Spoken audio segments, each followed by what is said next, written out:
So, first of all, I went through and placed my current mesh into Mixamo and extracted the joints and waiting for my character. I would like to talk about why the joints are placed in the spots they are placed. And I made a few sketches on explaining that probably, and with most of the characters, the joint placement should be on the spots where the anatomy of the character would meet. So what do I mean by that is, if this character would be a real person, probably his pelvis bone and his leg bone would be in these kind of spots. And as we see, Mixamo actually did pretty good job and placed these joints in these positions. Same goes for our collarbone. So if we would imagine the bone structure here, the spine would start from, again, from the pelvis area. Actually, it would start a little bit lower, but doesn't really matter for us since the connection part of the spine and pelvis is actually in pretty accurate spot here. For the collarbone, we can see that it's starting in this area here, and the rotation around the collarbone would be up and down, and we would use that for our shoulders. To see more precise view, maybe I can show it from here. So the collarbones would actually be, I think, ending here, and then it would go around the shoulder and would connect with the arm bone. So the muscle probably would be something like here and going down here and connecting with the arm, and there would be all kinds of other ligaments that would help connect this character. So the joints should be placed in the positions where the real life character would have his joints placed. So for the forearm, we have these two bones that actually crisscrossing each other and making an arm twist, which is quite important for good deformation. In our Mixamo rig here, we have only one joint that goes through here to here. So that's a really good example to actually explain that in rigging, your goal is to make least amount of joints with the most amount of deformation. Especially with these mocap rigs, you want your entire movement be controllable just via rotation constraints or something. And if you would put more joints here, you already have to make special controls for these, and then it stops being usable by every software, by every 3D software. That's why the Mixamo rig here is quite minimal, in a sense that we have our hips, our legs, arms, we have our fingers, but we don't have like arm twists or like a very dense chain of spine joints in our rig. I would like to go ahead and set up the controllers for our rig first. Why I'm doing that is to have like general overview on the character and how I'm gonna rig it, and how I'm gonna constrain all the joints to the controllers. So let's do it. Also, before doing any major things, I would like to explain why I'm using splines instead of null objects here. So pretty much you can make a null object and have display, and you can have it display like a cube or something, right, and whatnot. The problem with null objects is that you cannot change axis of it. So instead of using null objects for every control, I will try to use spline objects. Also, spline objects are quite convenient because later when your animator or yourself gonna animate the character, you can go to selection filter and just remove everything else you don't need, and on selection filter select just the splines. In this case, you can just click on spline and quickly select your character instead of actually like accidentally clicking geometry or something, because selection filter doesn't let you click on anything else, but only the objects that is most important. So for now, I'm gonna turn it back on, and let me make a root object first. The root object is generally for like entire character moving. You can use it for walk cycles, for anything else, but I would highly suggest to have it. And I would highly suggest to keep your naming convention intact. So I will call my character with 2 letters here as for a character, CH, and then root. And I'm gonna do the same with each controller. So then let's make a controller for pelvis. Maybe I will use rectangle, or no, actually maybe not rectangle, but let's use n-side. I'm going to use n-sides quite often because they have these side options where you can easily change the shape of the spline, which is quite convenient, I would think. And let me rotate this and scale it down. Get it here. So for the pelvis, first of all, let me change my view to double view, and here I would like to set it to front view and put my pelvis just in between the leg joints. So this is for when I'm gonna move my hips, and to have like the best deformation, I kind of found that putting pelvis controller here actually makes nice and optimized movement. So this is our pelvis, and next we need like a mid stomach controller, I think, or actually let's make a hips controller. For the hip controller, I will go ahead and make another spline or n-side. Then I'm gonna snap it to hips. Actually, there's a cool transfer tool that you can use. Instead of putting it under the hips and then doing reset PSR, you can instead just, if I move it back somewhere, you can just take transform tool and drag in the object you wanted to snap. So, and then apply, and your n-side is in a correct center. Let me set it up, maybe a little bit smaller so we know which one is hips. Then I would like to make a controller for the stomach, so like your mid section of the body pretty much. So let me quickly drag it here somewhere. So in this case, I don't want to make it like on an exact joint position. I want to have it somewhere in between, because this controller, other than those controllers here, gonna be controlled with spline, and I will explain this later. So this is hips, and for now I actually want to avoid putting anything in the hierarchies, so I kind of keep it as a separate object.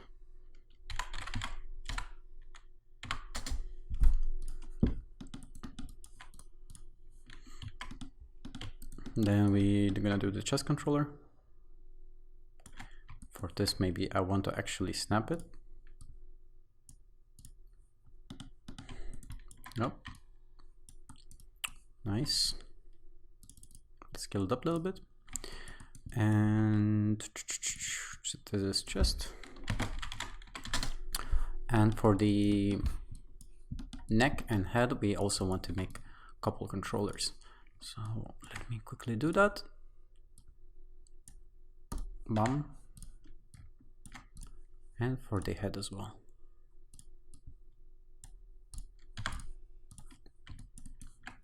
And let's scale it down. Same with head. And should be done for mid body. Now actually I want to rename these first. So this is a neck, and this is our head. Then I would like to make objects for our leg eye case and arm eye case. So what we can do, we can make objects just on the left side and then mirror them to the right side. So let's do it. Another cool tip for making these volume splines, how I call them, is just make a geometry like this. So in my case, I made a cube and just place it how you like it. You can actually turn on X-ray to see your geometry better. Yep. Make sure you put it in a correct spot. So I want it to be somewhat here or so. No exact preference yet. Just let's make it a little smaller. And so it fits the leg better. So something like this. Then I have this magic, how is it called? Snap to floor plugin. I think it's a plugin actually. I don't remember exactly. So, but it snaps the object to the floor. So if you have it correctly modeled, it's way easier to just, you know, align it instead of doing it by, you know, by eye or typing in position. So now I'm gonna make this object editable so I can control the lines. I will go to edge mode and I will adjust this to fit my leg a little better. So it looks a little bit more like a controller.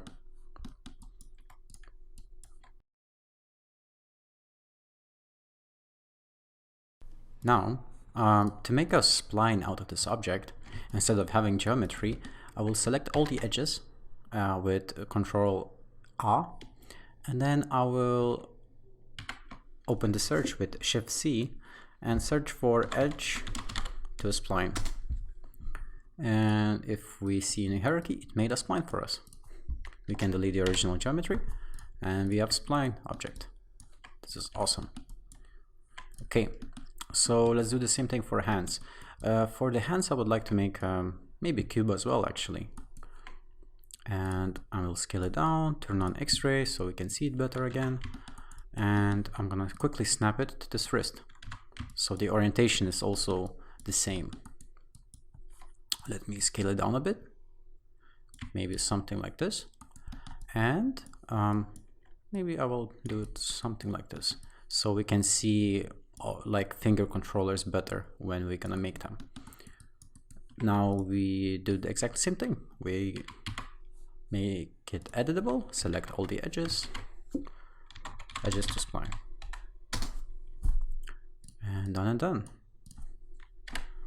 So now let's name these really quick. So this is gonna be character L for left foot, and this is character L hand. Awesome. Now I'm gonna make all these parametric spline objects editable, and I'm gonna mirror these as well to mirror them to the other side. And I'm gonna select these and go to character, mirror tool, and if you point your camera in exactly center of your character and you just click mirror without changing any settings, it should automatically do what you want. It's because it's having the mirroring coordinates selected as a view. You can change this if your character, for example, is not, I don't know, is not very symmetrical or something, and your mirroring doesn't work, but most of the time it works very well. Not only for these kind of objects, but for anything else, if you just want to make symmetry out of that. But now what we want to do is just go to these objects and rename them.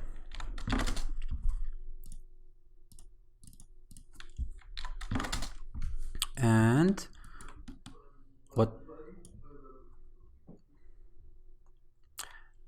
what I would like to do as well is to make a pull. And what I would like to do as well is make pulls for our elbows and knees. So I'm gonna do that by making a pyramid and scaling it down a little bit and doing exactly the same process as before. Go to edges, edge to spline. So we have a pyramid here, and let's call this character left knee, or something like this. Let's snap it to the knee. Oh, so for some reason it doesn't allow me. Let's go here. Left should be this one. Yep, perfect. Now what I want to do is rotate this 90 degrees so it points to the knee, and I want to take it out a little bit. So I want this pyramid corner to always aim at the knee position. And once we're gonna start actually constraining all the joints to the controllers, I will show you a cool technique to make this like ball vector here being a little bit more noticeable and controllable, in my humble opinion. So let me mirror this really quick. And just renaming this. What you can do as well, I think, with the mirroring, you can actually set your naming. So for example, actually let's try and do that really quick for presentation purposes. Go to our left knee, right? We select this, we go to naming or mirror tool. I have it here, but it's in character mirror tool. And in naming tab, let's do this.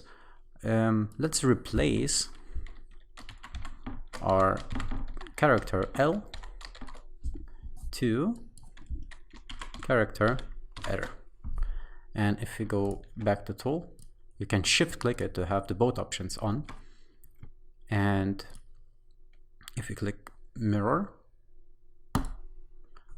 bam, you have the right knee mirrored and with the naming changed, so you don't have to name it yourself. So that's a quick tip for, you know, slicing away a few more seconds from your rigging time. So let's do the same thing for the elbows. Let me grab one of those knees, and I'm just gonna duplicate it and transfer it to left forearm. Bam. Now I'm gonna rotate this 90 degrees so the pyramid is pointing to the elbow, and I'm gonna take it out a little bit like this. I'm gonna call this left elbow. And I'm gonna do exactly the same thing like I did. And since our prefix is actually the same as our knee, the mirror tool actually detected it and made a good naming for us, so we don't have to rename it. Awesome. And what I would also like to do before starting rigging, I would like to make some color codings for these. So I usually encounter rigs where the left side of the body is red and the right side of the body is blue. So I don't know if it's a really like industry standard or something, but actually I kind of keep this color convention in my own rigs as well. So also for the mid objects, I usually see that it's either yellow or something else, but that doesn't really matter. So I'm quickly gonna try and do it. I would actually keep the root spline a little different color, so maybe like a purple or something, so we know it's like main controller. Then for pelvis, hips, chest, neck, stomach, head, I would make them all use color on basic tab on, and then display color yellow. Awesome. Now let's make all these controls the same color. So these are all left controls. So let's turn on the visible or use color, and display color is going to be red. And the same for our blue ones. You can select it via viewport or via hierarchy, doesn't really matter. Let's make them blue. And you can find in each object, you can find this display color in basics tab. So only thing left right now would be placing our shoulder controllers on the shoulder joint here, or actually the axis of it is going to be on the collarbone right here. So let's do that really quick. I'm going to use inside again, and I'm just going to scale it down. Let's put it in this like general area around here, probably scale it down even more. And what we can do is just grab one of those names.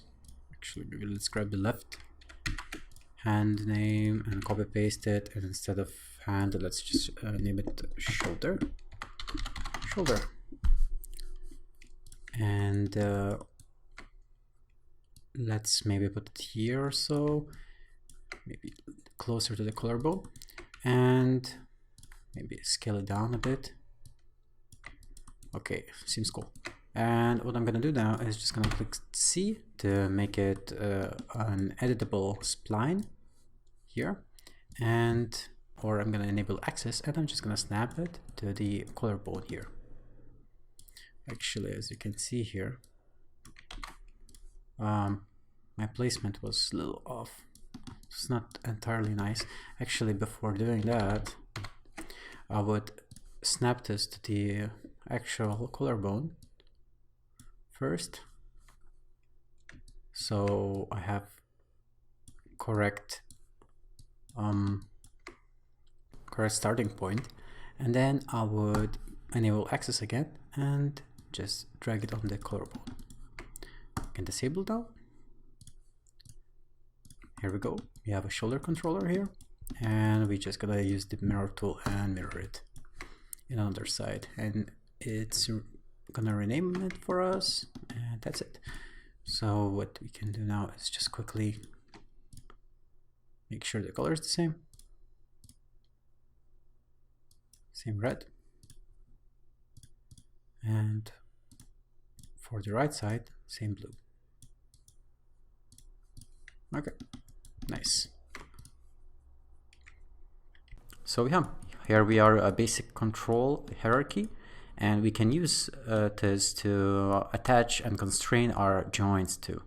And on the next segment, I'm going to talk about this. So also, I went and placed the all my objects in a specific novels, so I can easily track where's the controllers, where's the joints, and actually put them in a right hierarchical order. So let's start, and let's do some constraints, shall we? Okay, if we go to hips, we go to character tab, and let's select constraint. So constraint is very good for all kinds of constraints. So you can constrain any object to any object. You can parent the object. You can aim the object towards another object, which is cool. Also, you can clamp the object. So for example, if you want the legs don't clip the ground, you can clamp them to the surface of your floor. In this tutorial, I most likely will use BSR, parent, and clamp constraints. So let's go ahead and select the BSR one. We're gonna go and select our controller, which is gonna be snap to pelvis again. So you see, so for some reason kind of moved, probably because the pelvis has the rotation zeroed out here. But what you can do is just click maintain original, and that should work. So if we select pelvis here, you can already start moving your character, kinda. And the entire character is moving because the hips are the parent of all the other joints that we have placed here in hierarchy. So let's go ahead and snap other objects. We have, let me show you how I snap some other objects, like for example, shoulders. If we go to left shoulder, right, and let's do a constraint for it, and let's do BSR constraint as well. But for this one, we just want the rotation, because we are only going to rotate the collarbone here. So we go here, left shoulder. Again, it kind of moved away weirdly. We can click maintain originally to reset it to the original spot. So when we're gonna move our shoulder, let's go just like this. Pretty cool. Let's go ahead and do the same with the right shoulder.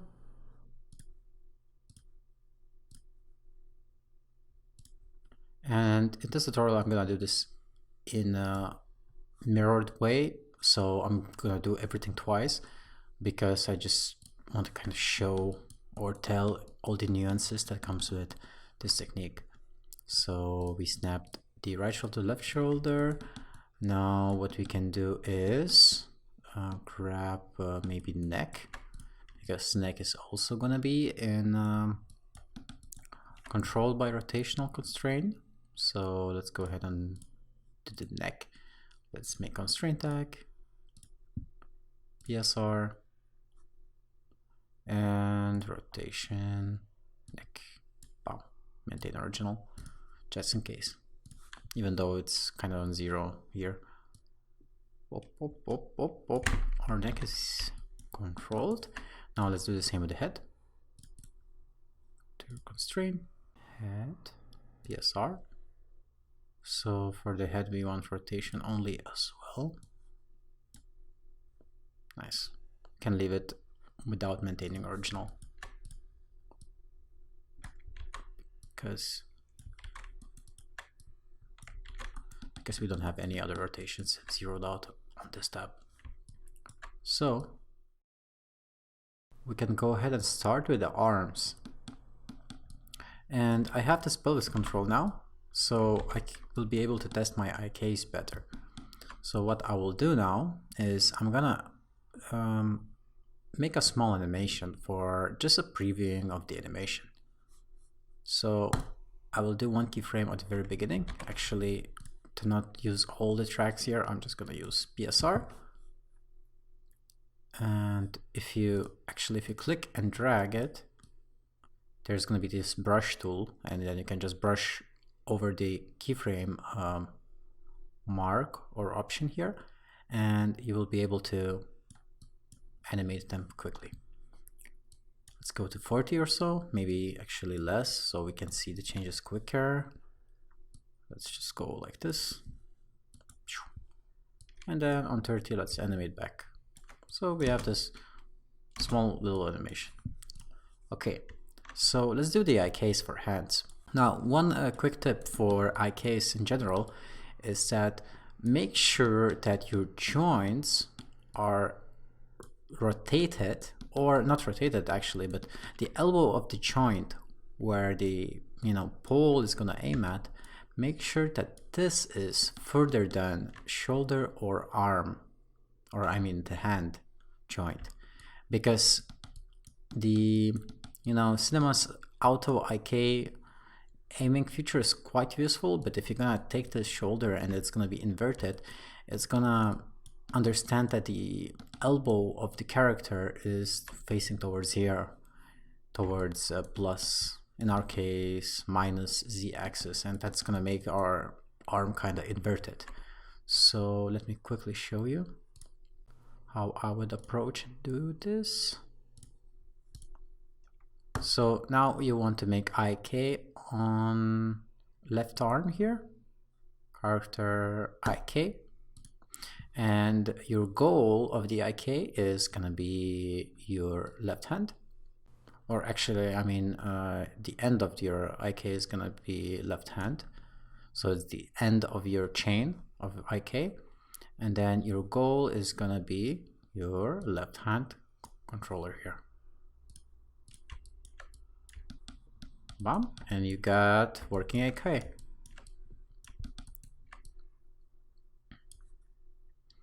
Can reset PSR and reset the position. So actually I wanted to also show you what would happen if I would have joint inverted. So let me quickly undo the process, and I'm gonna take my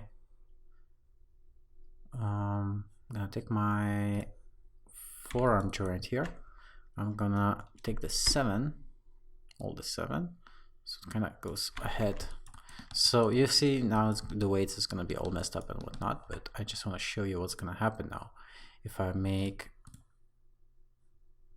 IK again, and the end is left hand, the goal is left hand as well, here.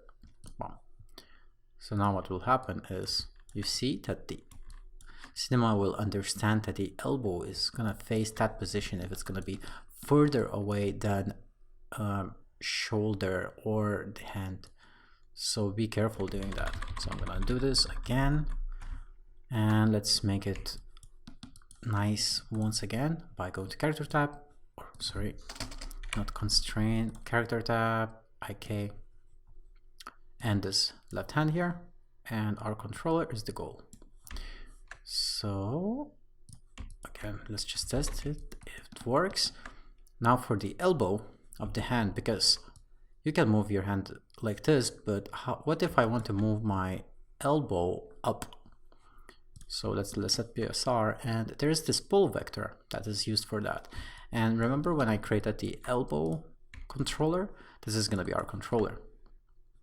So let me just go to IK again, and we're just gonna easily drag our left elbow into this tab. So now we can control the hand elbows target. So let's go ahead and put the left elbow to the pull vector. Actually make sure it's all 0. And what you can do as well to, well, actually not really, just go. Yep, here we go. 0 this out, make sure this is 0. So as you can see here, now we can move the hand and we can move the elbow as well. It's pretty cool.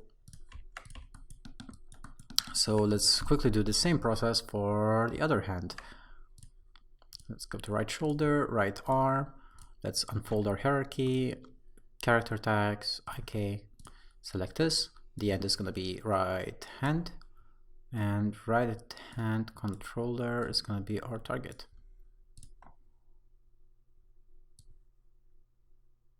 Yep. And the vector is going to be our elbow, right elbow. So here we go. What I like to do in IKs is to have it more sensical. I go to IKs, and on display I want pull vector to be on the joint, so we can see what joint it's aiming at and what joint it controls. Kind of prefer that. Pretty cool. Now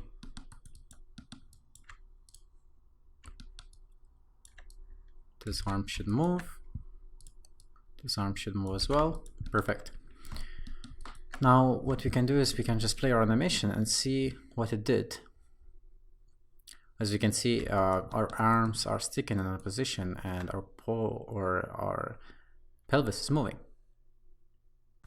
That's pretty cool. What we can do really quick is set up the IKs for the legs as well.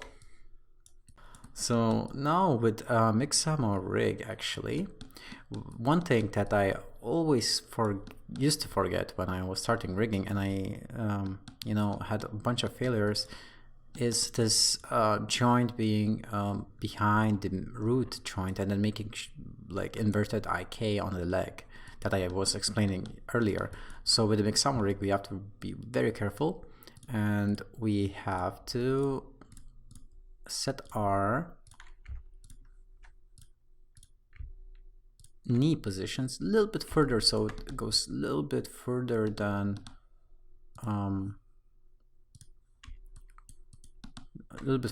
the parent joint. So just gonna show you real quick. If we hold 7 now, we can put it a little bit further, and you see our mesh is moving together, but nothing to be afraid of. We can just go to our geometry weight tag and do set bind pose. Oh, actually it moved together with the legs. As you see, it moved together with the legs, which we don't want to do. Let's do it one more time. Make sure I have correct language enabled on my keyboard. Now I do. Okay, so let's put it just a little bit. We don't want a lot. It can be just a tiny bit further. Now it should work. And set bind pose. Here we go. Now it should work way better. Let's do the RIKs really quick. Let's select upper leg, character, oh, not constraint, character, IK, and it's gonna be left foot, and the goal is gonna be left foot. So I think I see one issue already, yes, is that our controllers on the foot have access in the middle of the feet, but not on the lower part, or not on the joint position here. So that's why it snaps the IK to this part instead of being on the same position. So what we need to do now is we need to select our controller, and we are very fortunate that we have the spline controllers now, so we can change the axis of the foot without changing our controller shape. So let's enable snap and make sure the axis snap is enabled. It is, and I'm just gonna snap it to the foot. Same goes for right foot, and do the same. Here we go.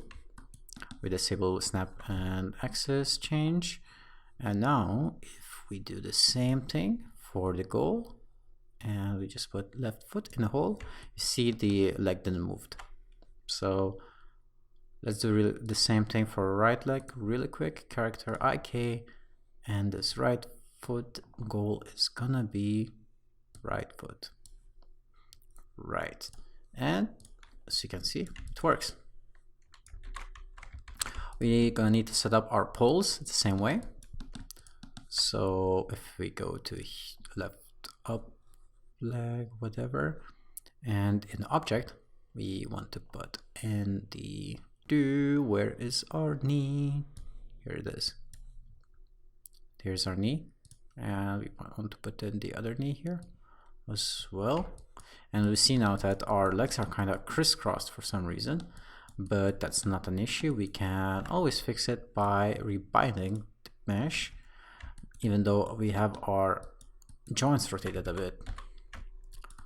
So what I want to do now, actually, instead of crisscrossing them, I would like to go and select my knees and scale them a little bit, but actually I want to move them. So let's just move it while holding shift incrementally, so it kind of goes back to the correct spot we want. How much I moved the last one?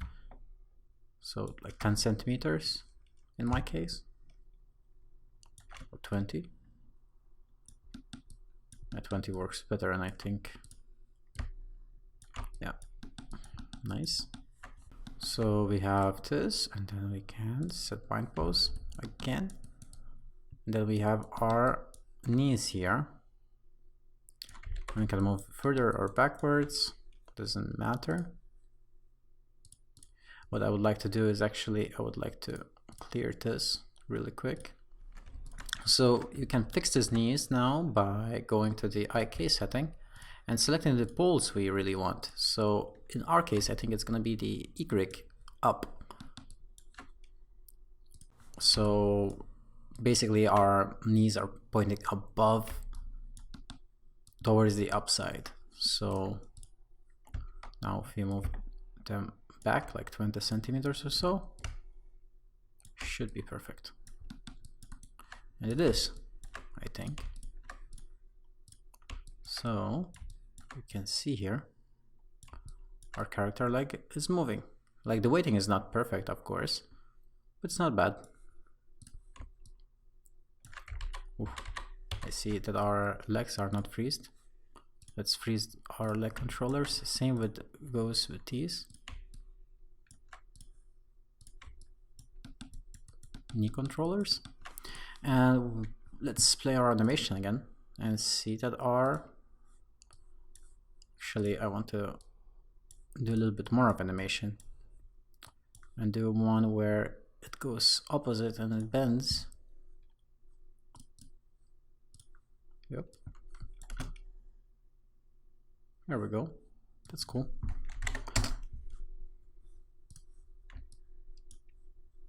So we have our arcades already.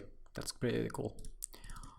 So what we can do now is actually also snap our foot joint to the controller, so when our IKs are moving, they would not rotate like this, but they would actually follow the controller 100%. So let's do that really quick. We go to left foot, set a constraint, PSR, and we select left foot. Bam. So now it's kind of flipped. We check maintain original. Same with right foot, character constraint, PSR, and we set right hand, right foot. Bam. Same actually thing goes to maintain original. Here we go. So we see that our legs are stretchy a little bit. So this PSR can only constrain rotation maybe. So you can still lift the legs up, but it will not stretch them. And we will do the same with the hands actually. Let's go to our left and right hand. Character, constraint, PSR, left hand. And I will maintain original. Right hand, character, constraint, PSR, right hand, maintain original. So now as you can see, the hand is more controllable, so you can kind of rotate it and it moves together. Actually, we want to do the exactly same thing with just controlling the rotation and not the position. So the target can still be animated somewhere away, but the hand is not stretchy to oblivion. So for the core of our character or spine elements, I personally prefer using FKs because it gives me just this slightly bit more control overall, and it doesn't make that much bugs for me personally, because sometimes spine AK gives some weird behaviors, especially if you have joints from Mixamo. So I would just gonna stick to the FK method on this character, and let's see how it's gonna look like. So let's start with our lower spine here. So it's kind of follows the hip joint, I guess, if I'm right, or actually pelvis controls the hip joint. Our lower spine is actually, if we're using FK method, is not so useful. Maybe we can use this for spine. So I'm just gonna rename it really quick. Just see spine. Gonna snap it at this point. Then gonna take this part, and this still stays stomach or middle spine, whatever you want to call it. Snap it as well, and the chest also. Oh well, actually chest is in a good position, so I may as well just keep it there. So now let's quickly constrain our spine joints to these controllers. And we're gonna do this exactly same method we did before with PSR. So this is maybe lower, like CH, lower back,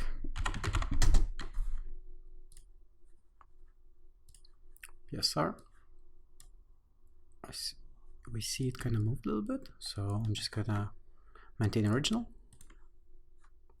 Constraint, PSR, maintain original, stomach, and same for chest.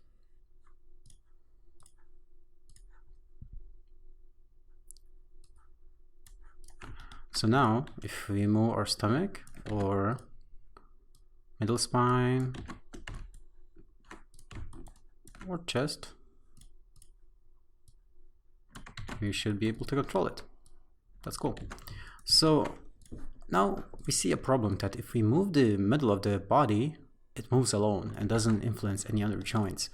So also we have this problem with every controller we have right now. So what I'm gonna do now is I'm gonna put them in good hierarchical order so they can be affected in a manner we want. So let's start with the pelvis.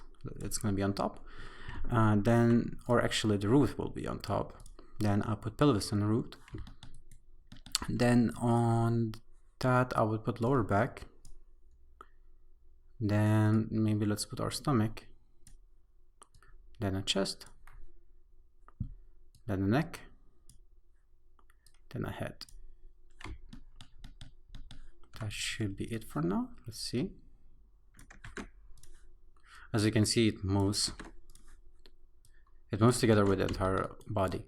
You know, and later you can make more controls or like some specific controls where, for example, maybe the stomach can be moved separately. So you would just, you know, you would pull it out from the hierarchy and maybe put like a parent control or something, so you could move it separately.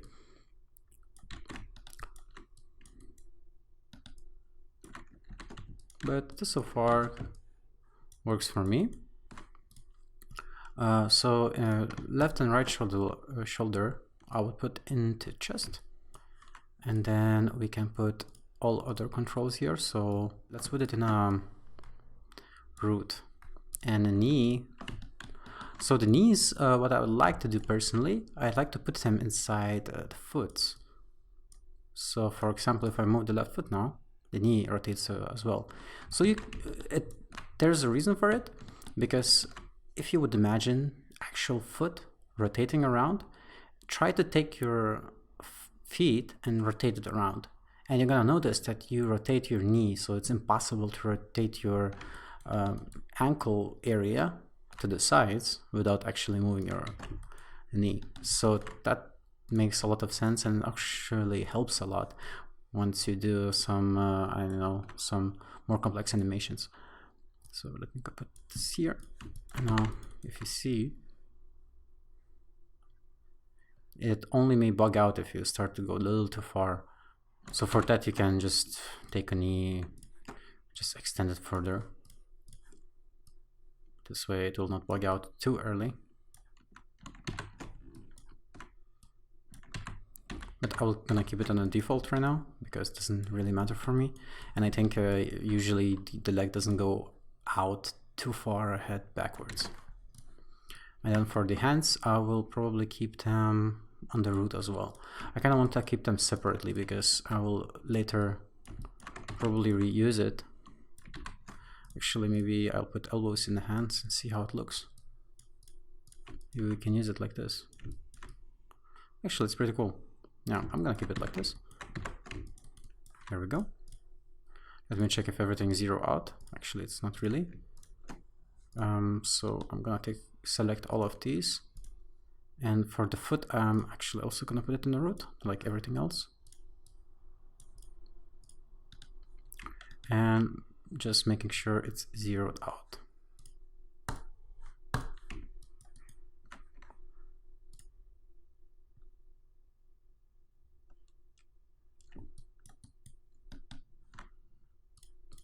So our stuff seems to work.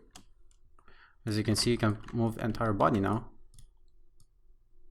So that's pretty cool. You can move your stomach area, your upper part, your chest. And for example, if you want to make like a snake back or something, then you would play with the spine positioning a little bit differently. But for this rig, I want to keep it simple, so you could try it out and see how it goes. And later, if you need advanced controls, you may go ahead and play with the constraints or something. But I'm gonna keep it simple for now. So it looks great. So let me explain how you would make some controllers for the eyes, because right now I'm gonna bind some of the objects that I have here, since if you click play, we can see that our meshes inside the face are not moving together with the head. So I would like to actually make some controls for the eyes. I would like to make a circle or something.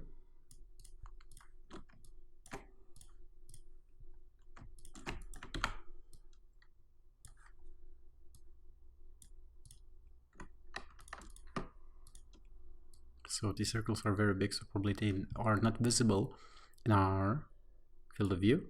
That's true. Let me quickly place it like this. So this is going to be our left eye. This is going to be our right eye. And naturally it will go to our head.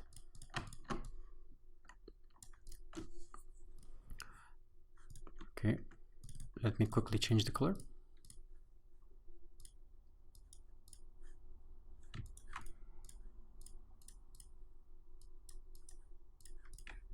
Also, maybe I will make one global control for our eyes so we can move both eyes at the same time. I'm gonna do that right now. So let's maybe make a null object so it makes some axis in the middle of the eyes. I'm gonna convert this, or not convert it, but just gonna put inside here. Zero out, take it out, then put all my eyes inside. Actually, I'm gonna take them out for a second because I don't want to destroy their appearance. And let me scale them down. So our inside is scaled down, and now I will optimize it, and then, or not optimize it, but I will make it editable. And actually I'm just gonna edit it a little bit so it's a little more controllable this way. So just, I don't know, maybe something like this. It's a little bit like glasses. And this is gonna be called both eyes, maybe. Perfect. Let me make the color yellow so we know it's a middle object. There we go. So let's go ahead and constrain our eyes to the controllers. We'll go ahead and hide the main geometry so we can see eyes more clearly. And what I want to do now is I'm gonna go to our joints here, and I'm just gonna check if they are in same orientation as the world, and they are. If you see the green line, Z line, X axis are pointing to the same direction as the world here. So that's a good thing because it's easier to aim the constraint when you have everything in the same plane. Now I want to do the same for controllers, but we see now that the controllers have the axis rotated. So I'm gonna go ahead and just gonna rotate it like this, or actually not like this, but I'm just gonna rotate the axis just 90 degrees. That should work.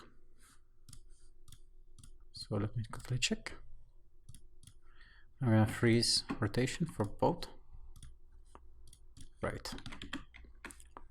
So now we have good orientation. Let's go ahead and constrain our eyes. So I'll show you why I did it in this orientation thing. If we go to aim, constrain, let's click maintain original, and the axis is going to be Z plus. Let's constrain our eye, and we see that our eye follows the controller. Now one problem is, as you can see, when I rotate the eye like this, and then I click reset PSR to go back to our original pose, our eyes is kind of weirdly away. And you know, that can fuck up the orientation of it, and it's not really good, and you may only notice it later, and then you know you're gonna have to redo the rig in the middle of the project or something, which is not nice. So I'll show you, just gonna rebind the eye really quick.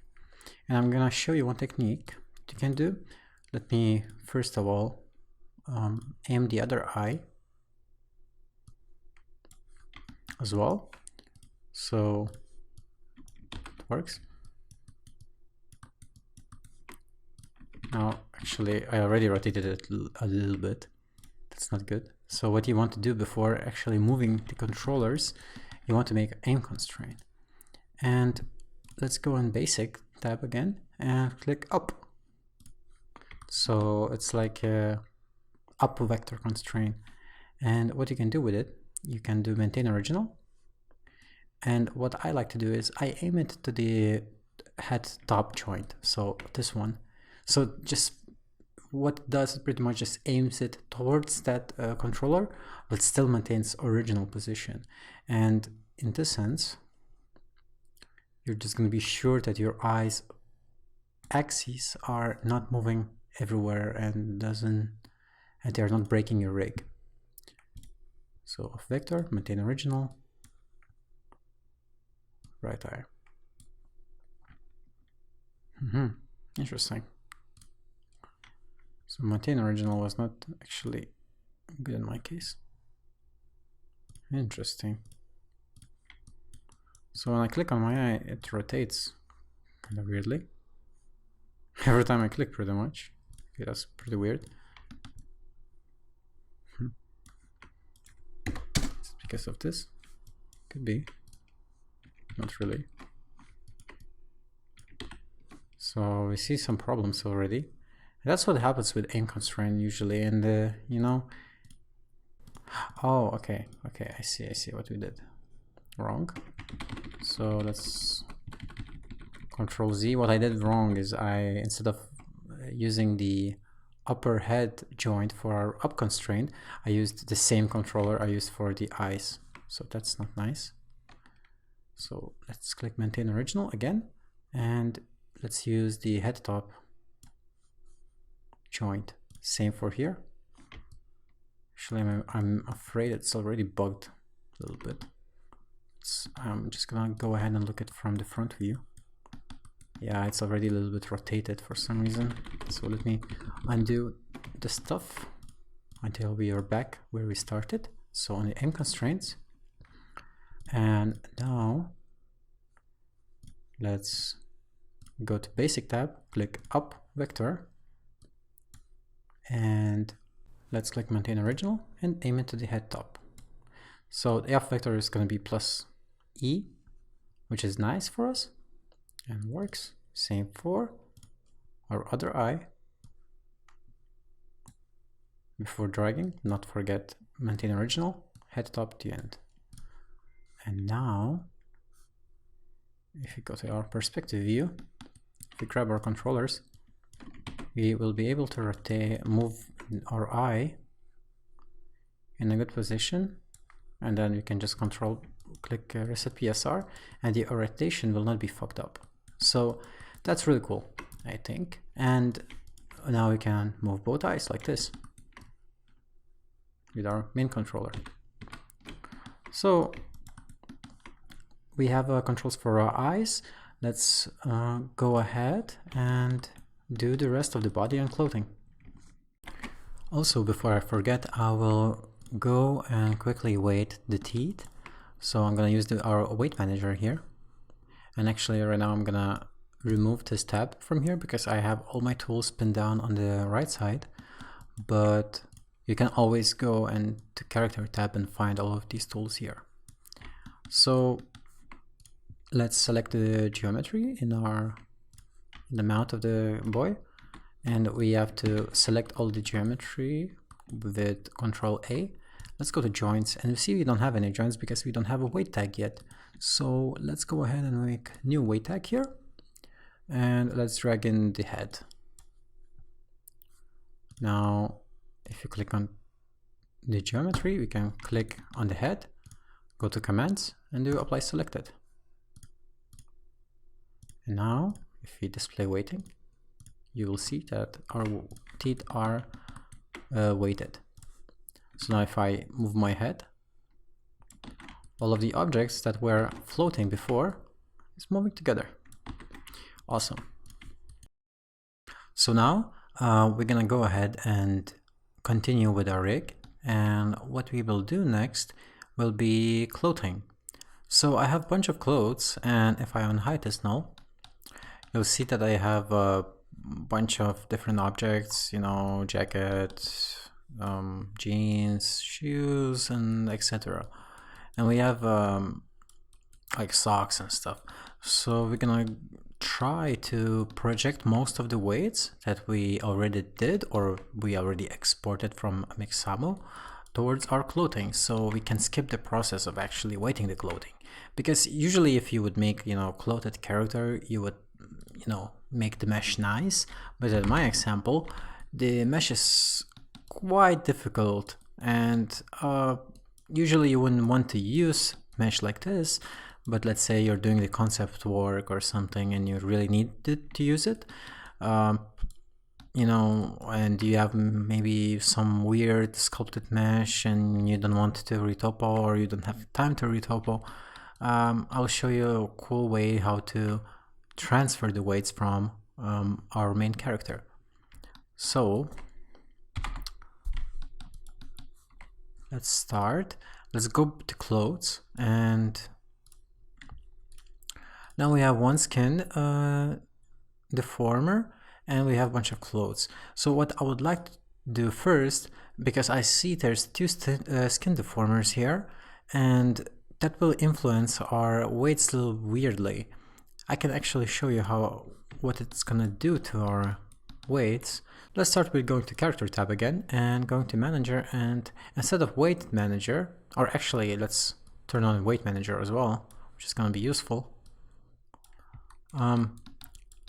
Let's take character manager VAMP. So VAMP is a great tool to pretty much project the weighting to the model that is close to it. So I'm gonna select our kid geometry as a source, and our target is gonna be jacket. So we need to drag the weight tag here, so we can just make a weight tag on our jacket and then we can drag it there. Then the transfer method would be joint weights, and evaluation method would be nearest surface, and space, let's do global. So because I kind of find global having the better results. And let's just click project. We can see that the our weight tag already received a bunch of joint information, and if we would move the hand, we can see very weird behavior that like the mesh kind of moves it double. And I already see the problem. If you see here on my hierarchy, the skin deformer is actually deforming everything that is underneath as well, because it's not inside the kid or inside the parent. So if you drag the skin for the kid, you can see that the deformation appears to be way better. But then again, we can see that our hands are a little bit buggy and stuff, so we're gonna have to clean it up, but I think it's not a really big issue. Let's do the same method to all of our other objects. So for t-shirts, maybe let's do the jeans first. So this source is the same, transfer maps. Then a t-shirt.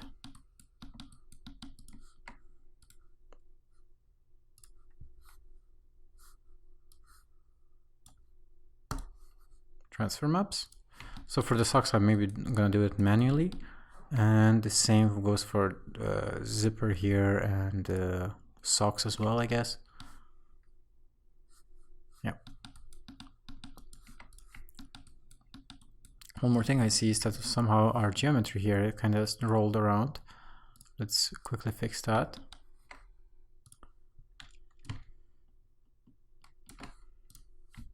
Yep. Should be working now. Let's hope. Oh, I see that our eyes don't have a skin deformer affecting them now. So we can just copy paste this one on the eyes. So it's affected. Yep. So what else we have? We have leg ropes. All of these objects I'm gonna weight manually. And for these objects, let's do a quick cleanup. So for the jeans. I want to see how it looks. We can see that this worked pretty well already. You see, even if our model is inside the jeans, it still follows it pretty nicely. So, well, not really for the arms, I guess, but we can fix that. So let's go ahead and reweight the arms. And we're gonna do the same process we did before. I'm gonna go to the jacket. Probably gonna take away all the finger joints we don't need. So this and this. So we don't need those. Actually, yeah, great. So what we can do is we can manually adjust these arms, because I can already see they are pretty off. I'm gonna go to the front mode. Just gonna, this time I'm gonna use the weight tool. So, and I'm gonna untick the visible only, so I can project through entire bottom part of it. And I'm just gonna do absolute drag here somewhere above the joint, so it's covering the area between those two joints. Then let's go to spine and do this exactly same method. Oh shit. So this is kind of like pretty, I would say, dirty method to weight it, but I mean, we are weighting very dirty mesh as well, so I may as well do that for the chest. So for the chest, you want it to be a little bit below collarbones on the main area, because collarbone is gonna affect the shoulder here, neck. Yeah, for neck, let's do it something similar that it is right now. For head, we don't need it. So left shoulder, so let's do the left shoulder, and then we project the weights to the right arm. So maybe something like this. Left arm, let's do all the way to the elbow, something like this. Left forearm, I'm gonna select from the left shoulder to the left forearm, select arm as well maybe, and then I'm gonna go and select the corresponding joints on the right side. Okay, and go to mirror tool, weights, there are weights. And as you can see, it mirrored pretty much exactly the same. That's pretty cool, I think. Maybe we're gonna have to clean this a bit.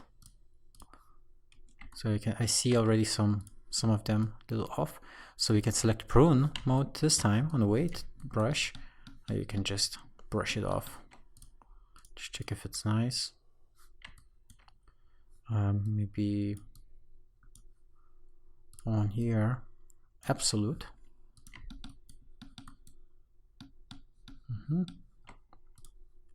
So just making sure it's somewhat clean.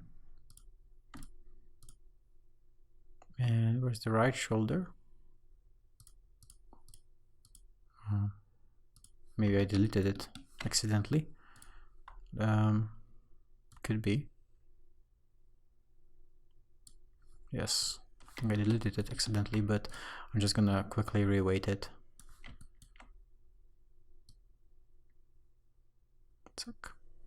Or something like this. It's not fully symmetrical now. It's somewhat there. Let's do the leg part. Let's do absolute on very edge, maybe. This doesn't matter for us, so right leg up is important. Maybe a little bit less sharp on that middle. Here we go. Now if you select everything, you can see that it's way sharper here. We can see some of the bugs still appearing here, but let's clean them up. I can see that it's also not normalized, so we have to select everything, click normalize, just to make sure it's not 200% on the vertices here. So I'm also gonna go and do the prone. I can see already some spots on the arms that are not very correct. Maybe just gonna paint them really quick. Let's see. And maybe I would select hierarchical joint filters so I can see the hierarchy a little better. Maybe as well the polygon mode, or actually even project object mode, because I was barely seeing where I was painting. So I can see there's a spot here that needs to be fixed. And I don't even know if it's, I think it's hips. So just gonna select prune. Actually, let's lock this attribute manager so we can select it quickly. Yep. Let's see if it needs some other fixing. So I think this part needs some fixing. Right. Just doesn't need to be weighted here, or here, or here, or here. About other parts. Can still see some spine one action going on here. So just make sure I'm gonna prune it,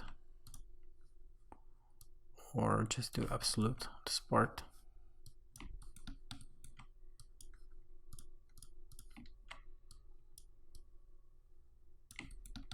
Great.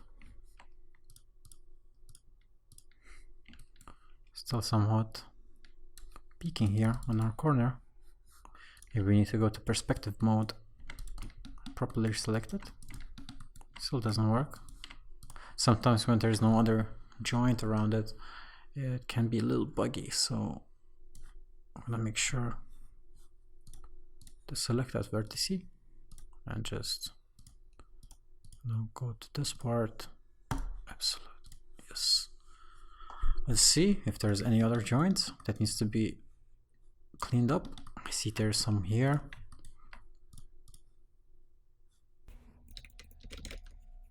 So, absolute mode.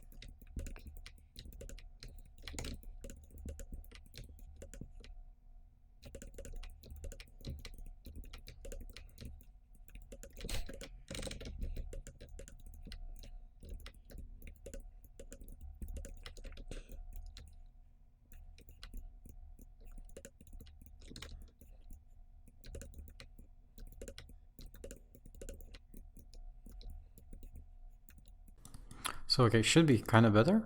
Let's try to go and smooth it now. Oh, I can see some points that are not normalized. So this goes under probably right shoulder.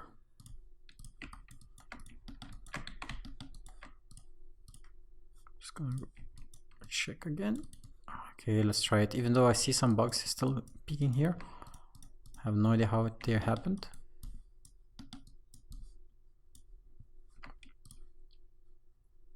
I guess that's why you have to make some nice geometries, otherwise you're gonna have to spend forever doing this shit.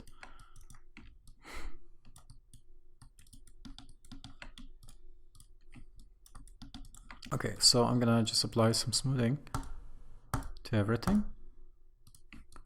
Let's see how it looks.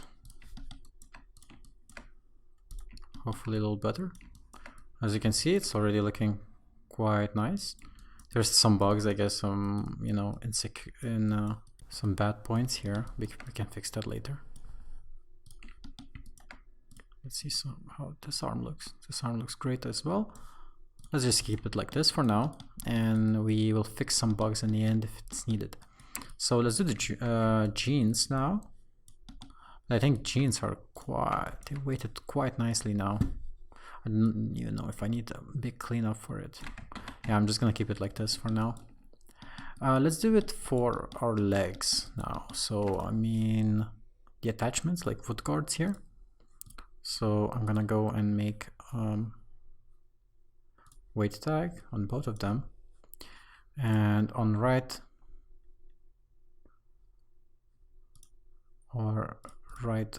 leg drag in this joint here, like we had before. Let's unlock our attributes manager. And then on the left foot, let's just drop it like this. Awesome. Okay. Have to make sure that we make some weights for it, or so it's influenced. So apply all. Same for left foot here. Apply all. As you can see, it already kind of works. Somewhat this one doesn't really want to work. So as we see now, it moves very weirdly. It's probably because I bind in wrong joint. Yes, that's the reason. So let's bind the correct one, not left foot, but left leg. And let's click on our mesh, just bind it.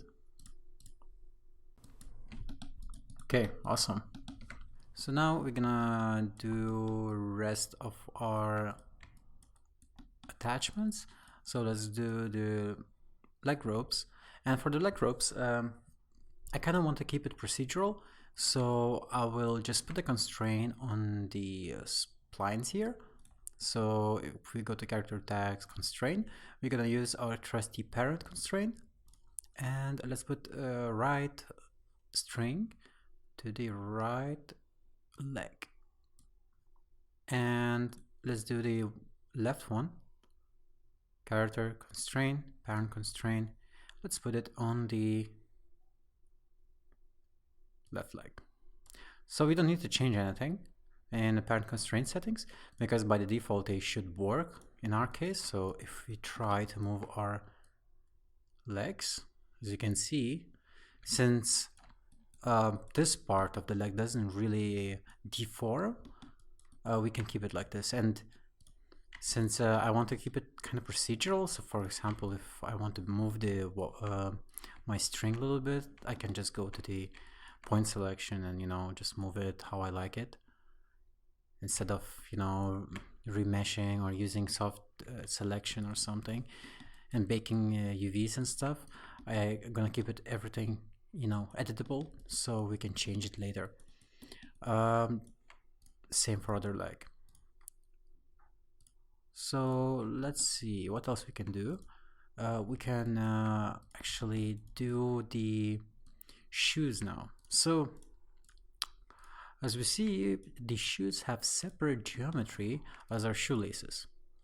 And what we're gonna try to do is we're gonna use a mesh deformer to attach the shoelaces to the shoe, so we don't have to weight this quite a complex geometry actually. Okay, so let's weight our sneakers now. I'm just gonna go to character tag, go to weight tab, and make sure to drag all your joints that you're gonna use for the weighting. And I'm just gonna drag it here. Now I'm gonna do like left leg right now. So let me just make sure I select left leg. As you can see, while scrolling through these joints, you can see the highlight and you can tell which one you're waiting on. So let's go to point selection and let's manually select the upper part of the sneaker. Actually, I think we could do it with the loops. So I think actually we can do it with the loops. Kinda, at least. So we can just take loop selection and select the loops around the shoe. As I can see, it's not working 100% how I would like to. So while holding control, I'm gonna click the point selection, and that way I will convert my previous selection, and I'm just gonna do it manually here.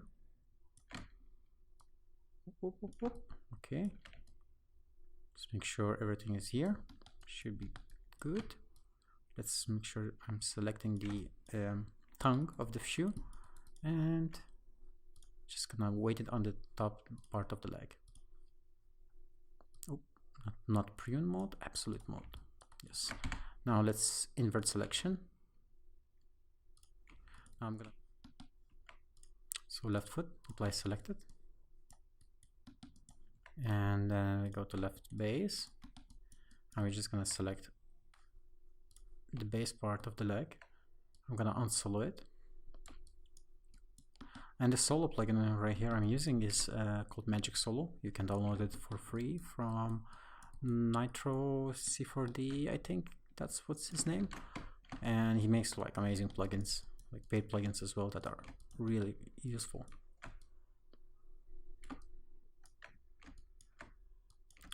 Okay, I have the foot selected here. Let's click apply selected, and should be done.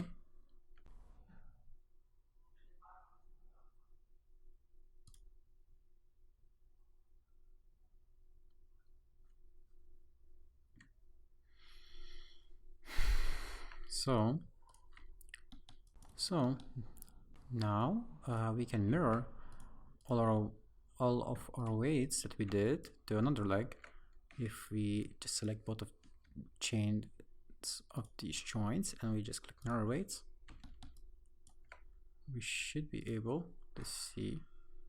Actually, for some reason, it just mirrored on the other side. Let's click it again. Interesting. Let's do the name version. So left is left, right is right, and let's click over our joints again and mirror weights. Let's see now. Oh, it's because I have the leg here selected. Probably if I unselect this, it should work. Aha, perfect. So now as we can see, it didn't mirror perfectly. We have some weird spots here, but we can fix those. So we can just pretty much grab the weight brush, grab absolute, and let's just paint it over with the correct weighting. So this looks cleanish. This also looks cleanish. So I'm gonna keep it like this for now. So like quite sharp. And once I'm gonna start, cleaning all the weights, I'm gonna also clean the shoes here. So I'm just gonna grab both shoelaces. I'm gonna click Alt G, which gonna put them both in a null. And I'm gonna make mesh deformer here. And I'm just gonna drag it on the null. Let's call this shoelaces. And now only one thing left to do is grabbing the sneakers, putting them in a cage, and just clicking initialize. And then remove these tags here, we don't need them. And now if we rotate one of our joints here, for example this one, nothing happens. Oh, it's because we don't have surface mode enabled, I think. If I click initialize again, and let's do the leg. As you can see, the shoelaces are moving. Awesome. Now we have shoes, shoelaces, these wooden parts and ropes rigged. So now we have socks left.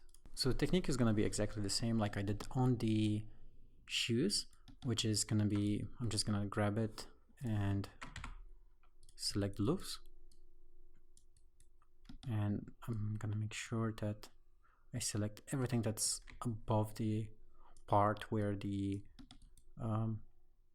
sock meets leg. Or actually I could probably get away with doing entire thing on the one of the joints.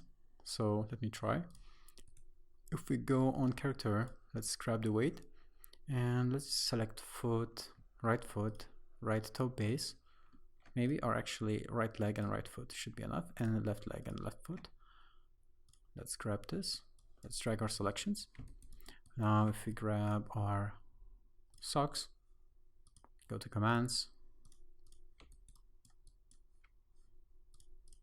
joins.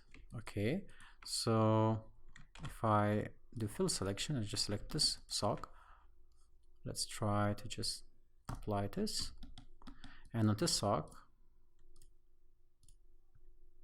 I'm gonna apply it here. So now when the legs are bented, the socks should also be bending. So let's try this. As you can see, it kind of works already. The weighting is quite harsh, so it kind of goes through the leg somehow, but we're gonna fix that. The only part left to do is this amp, and I'm gonna just quickly select and see what we have here. So I guess we want to kind of keep the amp on the forearm here, on this joint from here to here, because it has only, so it will not rotate separately somehow, you know, because if you would put the amp in here, we would have problems when the you know, wrist is twisting. So it's a kind of convenient spot to put it here, but I'm just gonna rig it using constraint tag, really, and I'm just gonna grab it and put a constraint and do parent constraint on our left forearm. That should do the trick for us. Nice. So it works quite well. So we have pretty much our entire body rigged, I think. We still don't have t-shirt. No, we do have t-shirt as well. Oh, the jacket zipper is only one, I think, left without no weighting. And okay, let's just do a quick weighting. Let's see on which joint it stands. I think it stands on the chest joint. So I'm just gonna grab the chest joint here, drag it in, and then make sure that I select the joint and grab apply all. So now if I move the chest, it should move together with it. Awesome. And as you can see, the zipper is kind of floating in the air right now. So what we can do is we can select it and just drag it closer to the chest, so it kind of represents, you know, real zipper here. Yep, something like this. Nice. And that should be it for now. And on the next part, I'm gonna just smooth out our errors and just fix any bugs that's gonna occur on our rig here. So what I'm gonna do now is, since we don't really need the mesh that is under the geometry or under the jacket, so I'm just gonna select the polygons that we don't need on the body, and I'm just gonna delete them. And you have to be very careful if you have a blend shapes already, because deleting, you know, your polygons like this will cause the blend shapes to be a little fucked up. And why I'm deleting the geometry underneath is because, you know, while having all this weighting that was just being, you know, projected to the clothes, it really gives a lot of like geometry bugs where it goes through.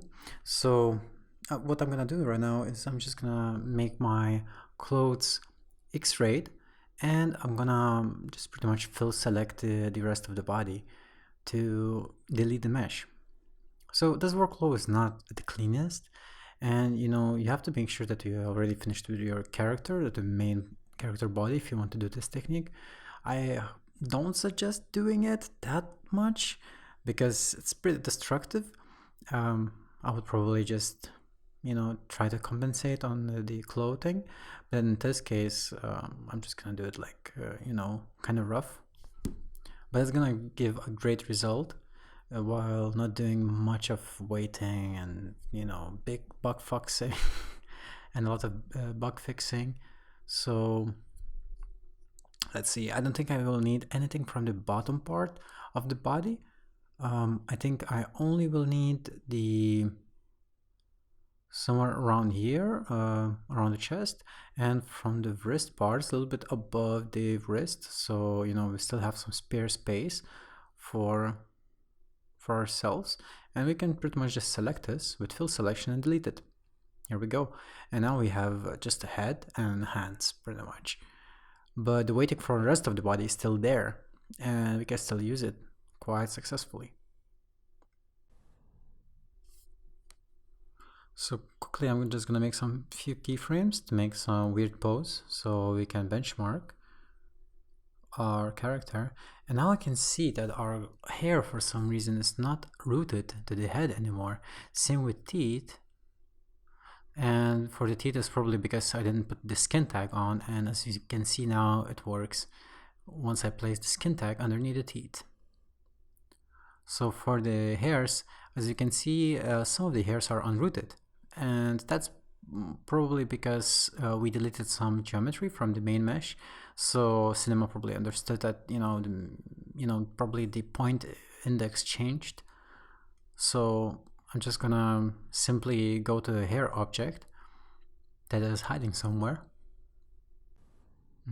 Oh, it's here, and we just gonna select all the roots, and probably we're gonna select the very roots. We're just gonna click apply, and it's just gonna automatically root every hair that was close to the head. So not a big problem. Great.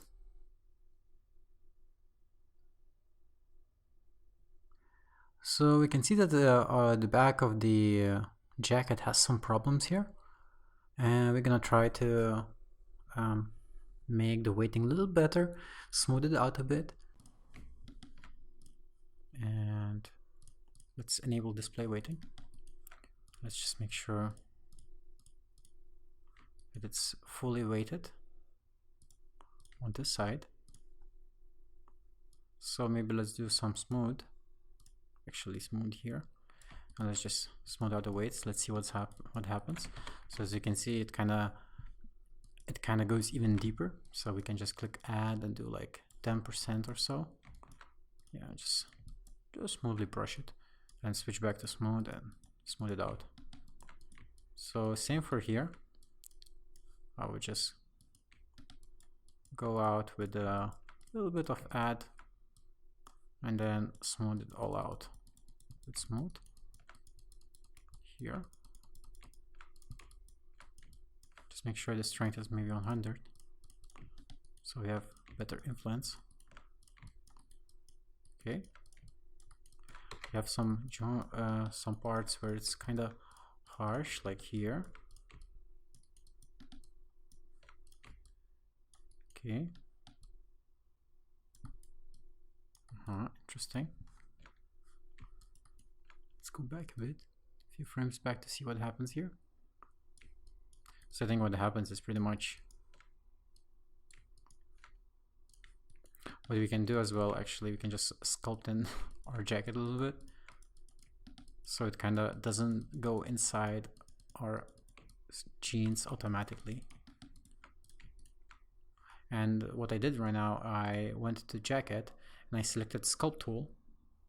So you can find this in sculpt tab, brushes, pool. So you can just grab any object and pretty much just sculpt on it, and use all the sculpt brushes on top of it. So that's pretty cool with Cinema. And that looks already way better.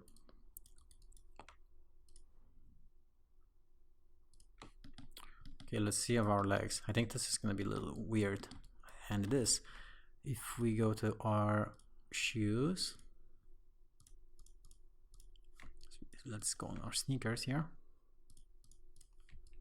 and the weighting is displayed.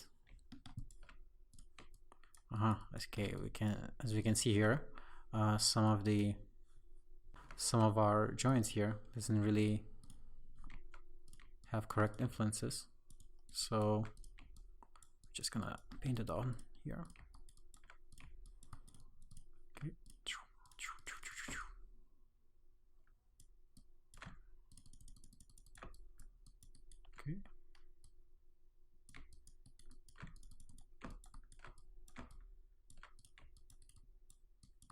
Nice.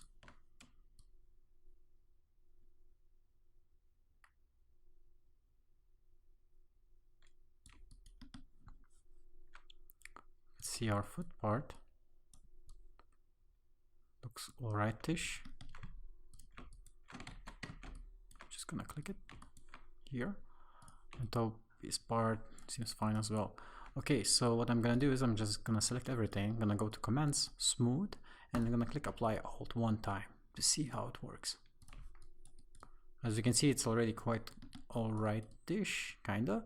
I mean, it's kinda goes inside the geometry, but it's because our, animation is kinda weird. So that's cool. Let me check our base part to see how it bends. Yeah, I think it's cool. So that worked out for us. Now for the socks, because I seen it that it's already kind of clipping. So let's go to the joints here, and I'm just gonna make sure it's kind of sculpted in outwards, because I think it's actually a sculpting problem. Oh, actually, it may not be. Maybe it's actually the pants part not being 100%. And yes, that's right. It's because that part, or where I'm hovering right now, is not 100% influenced by this joint right here. So it kind of flips or clips through the leg. So what we can do now is, first of all, remove all of these, because you really don't need it in jeans.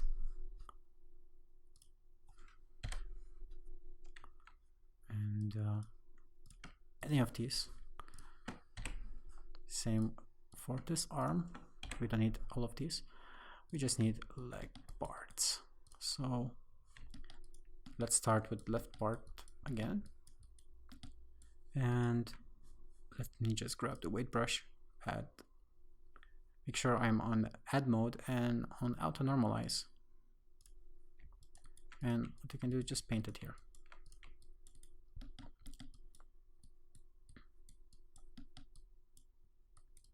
Cool. Should probably work. Okay, see, it needs to be painted here and here and here, but I'm just gonna paint it like this. So I'm making sure that it's not flipping again. Awesome. So let me quickly do it for that leg, and I'm actually not gonna mirror it this time because I kind of wanted to to do it separately, because these both socks are a little different. So I'm afraid that if I just mirror it from that leg, it may not be exactly correct. So as you can see, this is probably sock error. Let it bend. Okay, let's paint these and these. Nice. This is already painted. Awesome. Looks way better.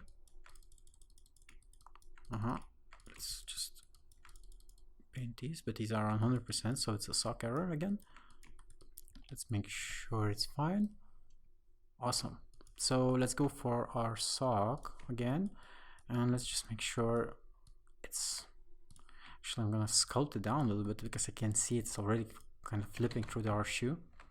So while going to pull tool and holding control, just kind of sculpt it in here. You can actually move it a little bit with the move tool. Actually, maybe I'm just gonna take the shoe instead and sculpt that out a little bit, because it's peeking through a little bit. I want to be a little careful with it because it's kind of this weird geometry. Should be better. Yeah, I think it should be way better here. Okay, so let's see of our knees, how they are doing. So we see they're kind of clipping through here, and I would like to actually smooth out these parts a little bit because they're kind of colliding into each other and just clipping. So let's see. Let's go to our jeans and let's just grab our weight tool go to smooth operation, and let's go to our frame where it's clipping and just smooth it out here until it doesn't kind of clip anymore. Same for this side. Okay. Just somehow doesn't want to really be smoothed out that much. Let me quickly smooth it out more here. Okay.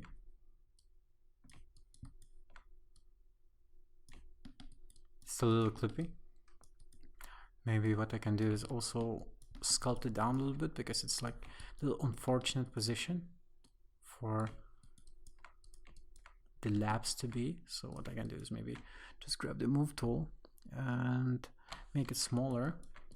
Just put it a little bit closer to the leg. Same here.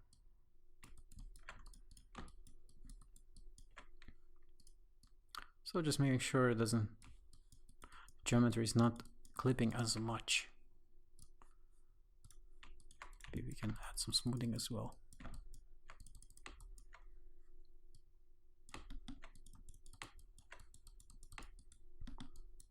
Okay. Nice. So let's see our other part of the leg. How's that doing? So that's clipping as well a little bit. Actually, it's gonna clip anyway, because just this animation is a little weird.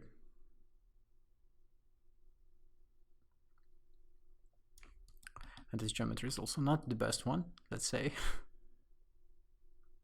But it's already looking pretty good. Let me try and fix this rope really quick. This is because I see it clips through leg in a very unfortunate manner. Looks better. Same to this string here. Also has the same problem. Okay. While using B-spline, like I am right now, you have to make sure that you have enough points, because otherwise you can have like some parts where it's just too smooth and you can't fix it. In my way, I see I'm kind of fortunate. Okay, so we have our jeans smoothed out, socks, shoes. We have our ropes fixed. Now let's go ahead and see how our jacket is doing. So our jacket is going to be probably the hardest part to deal with, because it just has so many of these flops and whatever. So you probably just want to kind of smooth it out as much as possible and then play with the, you know, clothing effects. The part I'm kind of worried about is this wrist here, because I can already see that it's going inside the arm. And what I want to do is actually weight this part of the arm. So what I mean by that is, if I go to right hand here, as you can see, there's no influences on this part of the, you know, jacket, which we want to influence, because otherwise we're gonna have this intersection here. So I'm just gonna select this loop. I'm gonna grab fill selection, select all of these polygons here, and just gonna apply absolute weighting here. And then I'm just gonna take these both and maybe smooth it out a little bit. Okay, maybe 100% was not the right choice, or all of these loops actually was not super right choice. So maybe I select only this part and apply it only on this part. And then I'm just gonna grab the weight tool on the smooth, make sure I unselect this.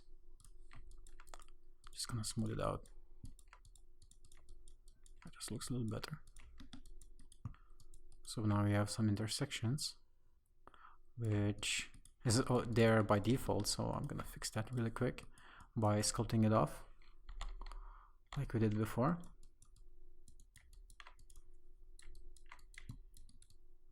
Yep. So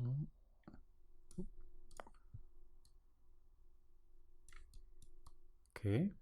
So maybe let's go to our smooth tool. Let's smooth it out a little bit more. Oh, it's getting better.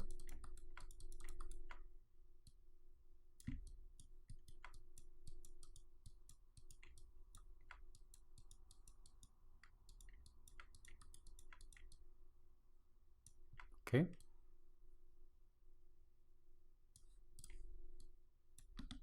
We have some intersections here, so we want to keep on smoothing it until it's gone. Maybe also going to our sculpt tools and just smoothing out the geometry itself, because it's very problematic here on this part. So I imagine there's a reason why it's bugging it so much, because the geometry is just so awful on this model. So as I said before, you want to kind of keep it more minimal and do it more low poly when you're doing these things. But in my sense, like I said, this is kind of like a concept piece more than actual super rig, whatever. Anyway, so this is kind of clean, kinda, and these parts are, I guess, fine. I'm just gonna check the shoulder, how it's doing. As you see, it has some intersections. So that's not very nice. Let's go ahead and maybe smooth it out. Let's go to our shoulder. Maybe just add some here. Okay, maybe not. Maybe more to the neck or the chest, actually, instead. Yep. So I'm just grabbing the most, used pose, kinda, and just making sure it's not intersecting. As we can see here, our t-shirt is kind of clipping as well, which is not nice, but we can fix that, so not a problem. Let's do our other shoulder as well. Let's rotate that. So yeah, we also see the t-shirt stuff, but also we see neck clipping through, so we want to make the neck part a little bit stronger. Awesome. So I want to kind of make it strong over here, because it has to follow the neck. Or not much, actually not really. Anyway, so I'll smooth it out here really quick.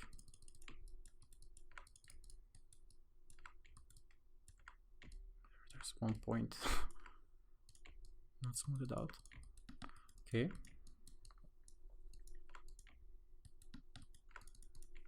And just make sure I'm adding a little bit more here.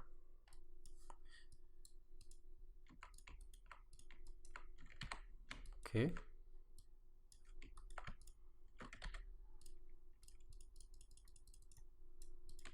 So it's kind of there.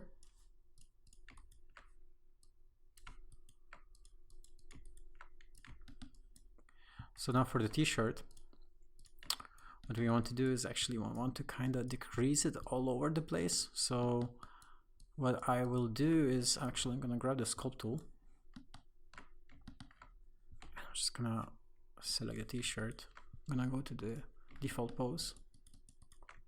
Just gonna sculpt it off, because I don't want to see it. I still want it to be there, just because overall it would be better. I want to sculpt it off here.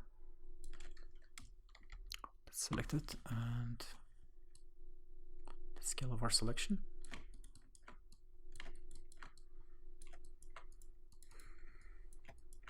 Okay. So we can see we need to still fix our jacket a little bit as well. Let's grab our weight tool. and it's going to be our right shoulder. And you want to increase the strengthness, or actually you can just sculpt it away so it's a little bigger.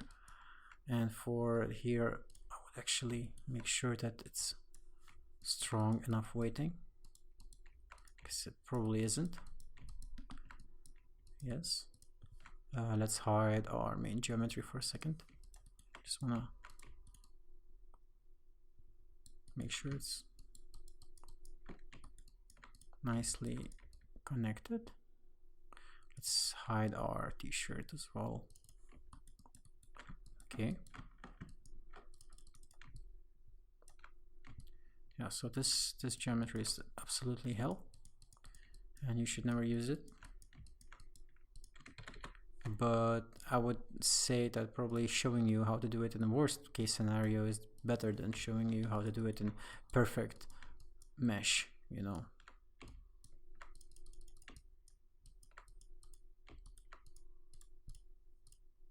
Awesome. So let's re-enable our geo here and our t-shirt. Let's grab our sculpt tool. Just gonna sculpt it away a little bit. Another jacket.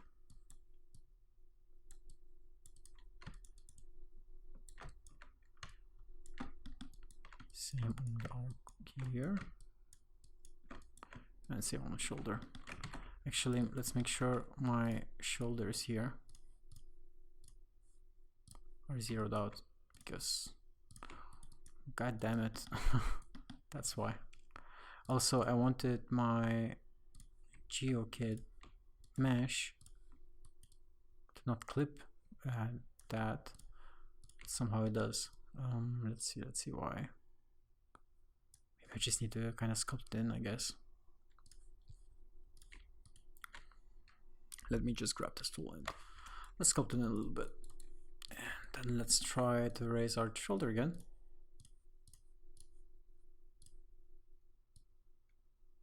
Okay, way better. Just a few minor things, which we can again sculpt it away.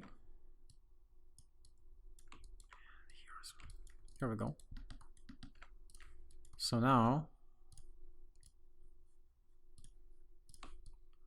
we have our jacket, which is like kind of soggy, and that's the purpose of it. The story of this kid is that he's wearing like too large jacket and his, you know, brother's shoes and whatnot. So we can sculpt it away a little bit. So let's take a look again. Do we have any other bugs? But I think that's about it in our character here. And you know, probably still has some small issues, but probably in your case scenario you would like to use some better mesh than me, probably. And you know, so I already see intersection here, just a small tiny intersection between the legs, so between these two, I think. Let's grab our smooth. Let's just make sure it's not there. Nice.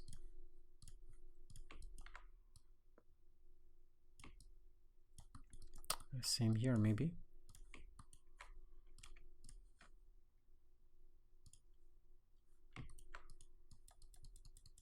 Just smoothing it away.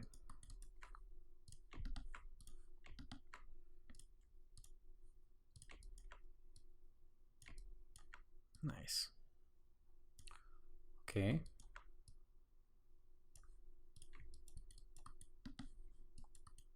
Awesome.